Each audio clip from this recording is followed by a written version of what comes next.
do is to go look at a house to see if it's worth acquiring.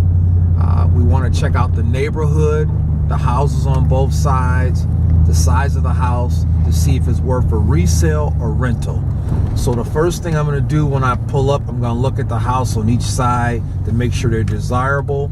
I'm going to look at the driveway, the roof, windows, doors, and when we get on the inside, we're going to look at the mechanicals, electrical, heating, and plumbing in the basement. That's where your biggest cost is, and we'll look at the kitchens and baths and decide if it's worth acquiring or passing on. Good morning again.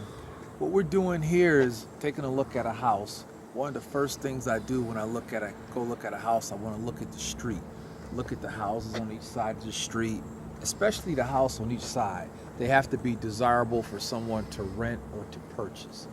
So the first thing I do when I'm standing back at a house, I look at the roof, and I want to have a minimum of a 3-year lifespan. I see some missing shingles here, so that means we may need to replace the roof. We want to make sure as we walk closer that you look at all your concrete or asphalt work. Here I see a broken concrete on your apron that has to be replaced. I look at the sidewalk to make sure it's not a trip hazard or broken. So right now I already see that you need to replace the apron and you need a driveway. Again, as you can see, this driveway is pretty bad. I always look at the foundation to make sure the blocks are tilting away from the house where you won't have water. When I look along the edge, I see someone has been trying to do some things to prevent water going in the basement. So that could be a concern. I'm looking at windows and the exterior. I see the trees in the backyard here are kind of large. You always got to watch the roots. When I go in the backyard, I always try to make noise first to see if there's a dog back there so you can protect yourself. I always want to make sure the garage is in plumb. As we can see, the garage is leaning. A lot of garages in climates where the weather gets bad, they're not sitting on a footer, they will lean. You always look at the rear of the garage. That's where the gutter is, that's where the damage is. People run into the back of the garage. So always look in the rear.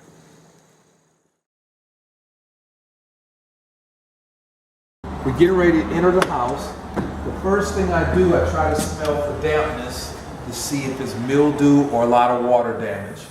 So when I walk in the living room, the first thing I see is the floors are in plumb. I can save the floors, I can sand the floors, and I see the newer windows. So that means that newer windows are a big cost, and I can always save money on the windows. I see 2 bedrooms down. I always try to look and see if they are of decent size. We want at least 2 outlets per bedroom. I see 2, and normally a bedroom should have a closet. So again, I see a closet, solid walls, floors, 2 outlets, and again, newer windows.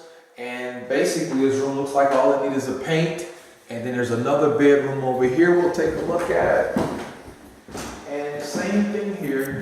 This room's a little small, but I see a closet.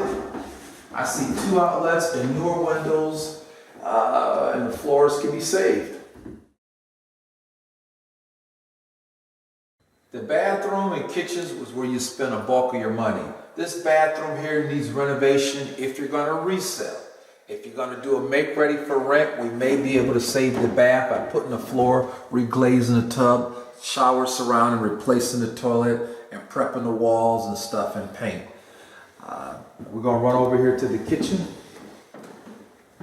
Looks like the kitchen has fairly new windows. Again, we're in a house and you're going to renovate the resale. We want to replace the cabinets. For rental purposes, I can clean them up, paint, change the hardware, put a new countertop and sink, and you're good to go for a rental with the floor. And that's your kitchen and bath. Going into the basement, that's where a majority of your costs could be. I'm always looking for standing water. We'll go over here and we can see where they have a sump pump that keeps the water in the basement from flooding and keeps it dry, smells dry. We look at the plumbing. I see carpet plumbing. We got some strapping to do.